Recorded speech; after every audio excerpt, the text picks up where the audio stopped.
আসসালামু আলাইকুম দর্শক, ঝটপট তৈরি করা যায় এমন একটি ডিম কোরমার রেসিপি আজকে শেয়ার করব। যে কখনো রান্না করেনি সেও আজকের এই রেসিপি ফলো করে ডিম কোরমা তৈরি করতে পারবেন। খুবই সহজে এই ডিম কোরমাটি রান্না করা যায় এবং সময় লাগে খুবই কম। আজকের এই কোরমাটা আমি কিভাবে রান্না করেছি জানার জন্য পুরো ভিডিওটি প্রথম থেকে শেষ পর্যন্ত দেখার অনুরোধ থাকলো। সেই সঙ্গে নতুন নতুন রেসিপি পাওয়ার জন্য আমার চ্যানেলটি সাবস্ক্রাইব করে রাখার অনুরোধ থাকলো।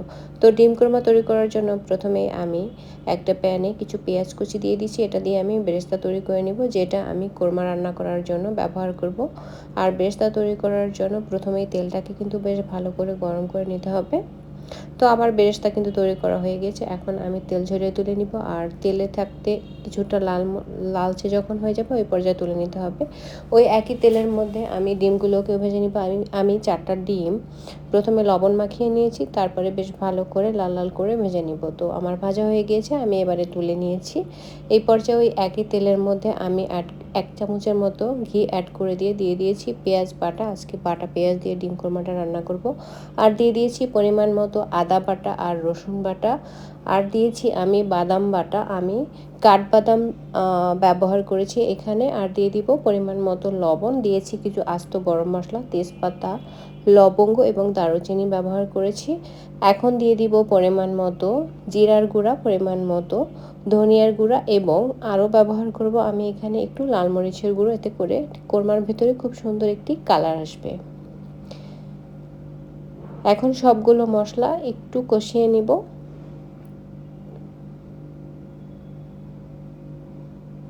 যখন মোটামুটি কষানো হয়ে যাবে ওই পর্যায়ে এখানে আমি অ্যাড করে দিব টক দই। তো আমি টক দইটাকে কিছুটা ফেটিয়ে তারপরে ব্যবহার করেছি। কোরমার ঝোল অনুযায়ী টক দই ব্যবহার করতে হবে। টক দই দেওয়ার পরে আরও বেশ কিছুক্ষণ কষিয়ে নিব। আর যখন উপরে একটু তেল ভেসে উঠবে ওই পর্যায়ে আমি যে বেরেস্তা তৈরি করে রেখেছিলাম সেটাকে গুঁড়ো করে একটু দিয়ে দিব এখানে। এতে করে কিন্তু এই কোরমাটা খেতে অনেক বেশি মজা হয়। বেরেস্তা দেওয়ার পরে এখানে আরও কিছু উপকরণ অ্যাড করে দিয়েছি আমি কাঁচামরিচ ফালি। আর টক দইয়ের টেস্টটাকে ব্যালেন্স আনার জন্য এখানে অ্যাড করেছি একটু চিনি। এতে করে এই স্বাদটা অনেক গুণে বেড়ে যাবে। অল্প একটু দুধ ব্যবহার করে আমি মশলাটাকে ভালো করে কষিয়ে নিব। আর কষানোর সময় চুলার ফ্লেমটা মিডিয়ামে রেখে তারপরে মশলাগুলোকে কষিয়ে নিতে হবে। মশলাটা যখন একদম ভালো করে কষানো হয়ে যাবে ওই পর্যায়ে আমি এখানে ডিমগুলোকে দিয়ে তারপরে আরও কিছুক্ষণ কষিয়ে নিব, 3-4 মিনিটের মতো। এতে করে ডিমের ভেতরে মশলাটা বেশ ভালো করে প্রবেশ করতে পারবে।